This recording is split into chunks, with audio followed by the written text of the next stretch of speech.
নমস্কার বন্ধুরা, আপনারা দেখছেন নিজে শিখে নেয় ইউটিউব চ্যানেল। তো বন্ধুরা, ইতিমধ্যেই আপনারা জেনে গেছেন যে পয়লা মার্চ থেকে কিন্তু 100 দিনের বকেয়া টাকা দিবে কিন্তু রাজ্য সরকার। সেই রাজ্য সরকার টাকা পেতে বন্ধুরা আপনাদের যদি আপনাদের জব কার্ডের সাথে আধার কার্ড লিঙ্ক করা না থাকে তাহলে কিন্তু বন্ধুরা আপনাদের এবার বকেয়া টাকা কিন্তু পাবেন না। তাই কিন্তু এখানে বলা হয়েছে। তো আপনাদের বকেয়া টাকা কি করে দিবে এবং আপনাদের মুখ্যমন্ত্রী মমতা বন্দ্যোপাধ্যায় কিন্তু আগেই বলে দিয়েছে আপনাদের পয়লা মার্চ থেকে কিন্তু টাকা পাবেন এবং আপনাদের আধার কার্ড লিঙ্ক যদি করা না থাকে তাহলে কিন্তু বন্ধুরা আপনারা আবারও কিন্তু টাকা পাবেন না। তো চলুন বন্ধুরা, দেখে নেওয়া যায় যে পয়লা মার্চে আপনারা টাকা পেতে কি কি টার্ম অ্যান্ড কন্ডিশন মানতে হবে। তো চলুন বন্ধুরা, ভিডিওটি শুরু করা যাক। তার আগে বন্ধুরা, আপনারা এই চ্যানেলে প্রথমবার ভিজিট করে থাকলে অবশ্যই চ্যানেলটিকে সাবস্ক্রাইব করে পাশে থাকা বেল আইকনকে অল অপশনে ক্লিক করে রাখতে ভুলবেন না। চলুন দেখে নেওয়া যাক। এখানে কিন্তু স্পষ্টভাবে বলে দিয়েছে আপনাদের আধার কার্ড যদি লিঙ্ক করা না থাকে তাহলে কিন্তু বন্ধুরা আপনাদের 100 দিনের কাজের বকেয়াটা কিন্তু পাবেন না। এখানে কিন্তু তাই বলা হয়েছে। তো দেখুন বন্ধুরা, এখানে বলা হয়েছে 100 দিনের কাজের বকেয়া মজুরি পাওয়ার জন্য রাজ্যের মানুষকে আরও কটা বেশি দিন অপেক্ষা করতে হবে, মুখ্যমন্ত্রী মমতা বন্দ্যোপাধ্যায় আগে জানিয়েছেন। আর কেন্দ্রীয় সরকারের মুখোমুখি হয়ে না থেকে আগামী 21শে ফেব্রুয়ারি থেকে বকেয়া মজুরির টাকা শ্রমিকদের অ্যাকাউন্টে পাঠানো শুরু করবে রাজ্য সরকার। কিন্তু বৃহস্পতিবার তিনি বিধানসভায় জানায় এই সময় দিতে এই টাকা দিতে আরও কিছুটা বেশ সময় লাগবে রাজ্য সরকারের।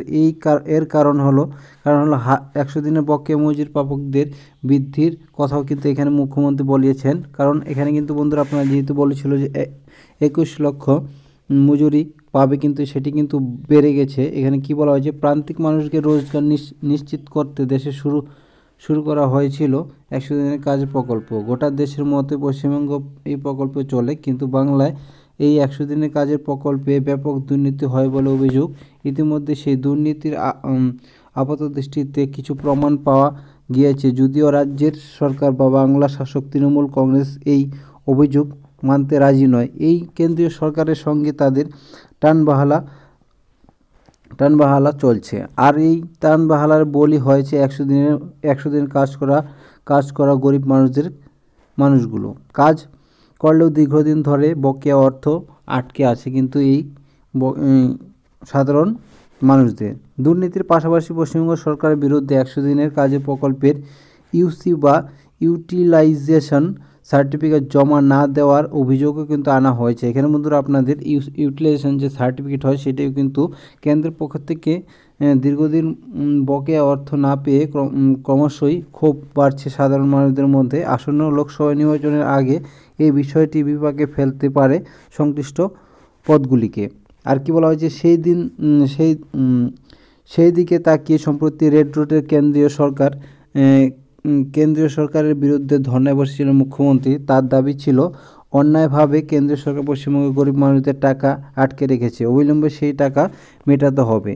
যদিও কেন্দ্রীয় সরকার 100 দিনের কাজের প্রকল্পের বকেয়া অর্থ মেটানোর বিষয়ে নির্দিষ্ট কিছু জানায়নি, কিন্তু রেড রোডের ধর্নার মঞ্চ থেকে মুখ্যমন্ত্রী মমতা বন্দ্যোপাধ্যায় বলেছিলেন যে 21শে ফেব্রুয়ারি 100 দিনের কাজের বকেয়া 21 লক্ষ শ্রমিকদের ব্যাংকের অ্যাকাউন্টে পাঠানো শুরু হবে। রাজ্য সরকার মুখ্যমন্ত্রী এই ঘোষণার 3 দিনের মধ্যে বিষয়টি গ্যাজেট বা নোটিফিকেশন জারি করা হয়েছিল নবান্নর তরফ থেকে। তাতে বলা হয়েছিল যে ব্যাঙ্ক অ্যাকাউন্টের সঙ্গে আধার কার্ড লিঙ্ক না থাকলে তারা কিন্তু অর্থ পাঠাতে পারছেন না। তো মূলত বন্ধুরা আপনারা জানতে পারলেন যে এখানে কিন্তু মেন ব্যাপারটি হলো বন্ধুরা, আপনারা যারা বকেয়া টাকা পাবেন তাদের কিন্তু আধার লিঙ্ক করা না থাকলে তারা কিন্তু অর্থ পাবেন না। এখানে কিন্তু স্পষ্টভাবে বলেই দিয়েছে। এবং এদিকে বৃহস্পতিবার বিধানসভায় মুখ্যমন্ত্রী জানায় সমীক্ষায় দেখা গিয়েছে 100 দিনে বকেয়া অর্থ পাবকদের সংখ্যা 21 লক্ষের বেশি। 24,50,000 নাম প্রাপক হিসাবে উঠে এসেছে। কিন্তু এর ফলে রাজ্য সরকার আরও বেশ কিছুটা অতিরিক্ত অর্থ দিতে হবে, কিন্তু তাই কিন্তু বলা হয়েছে।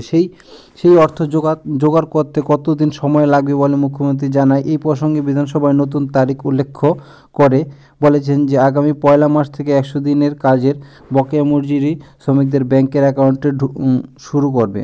অর্থাৎ এই অর্থ পেতে গরিবদের মানুষদের আরও 1 সপ্তাহ বেশি কিন্তু এখানে বন্ধুরা আপনাদের অপেক্ষা করতে হবে। তার পাশাপাশি কিন্তু মুখ্যমন্ত্রী জানিয়েছেন যে আবাস যোজনার টাকাও আটকে রেখেছে কেন্দ্রীয় সরকার। 11 লক্ষ প্রাপকদের টাকা দিচ্ছে না, সেটাও যদি আপনাকে যদি এপ্রিল মাসের মধ্যে না মেটায় তবে পয়লা মে থেকে কিন্তু রাজ্য সরকার আবাস যোজনার পাওকদের অর্থও কিন্তু দিয়ে দিবে, তাই কিন্তু এখানে কিন্তু বলা হয়েছে।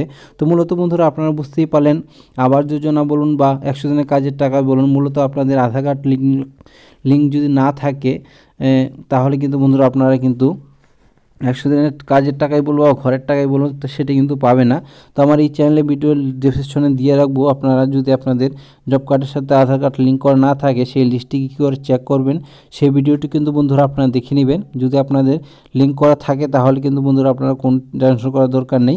পয়লা মে থেকে কিন্তু বন্ধুরা আপনারা কিন্তু আপনাদের 100 দিনের কাজের টাকা বা যদি ঘরের টাকাও ছাড়ে তবুও কিন্তু বন্ধুরা আপনারা পেয়ে যাবেন। তো এইভাবেই কিন্তু বন্ধুরা আপনারা জানতে পারলেন। তো ভিডিওটি প্রথম থেকে লাস্ট পর্যন্ত দেখার জন্য ধন্যবাদ।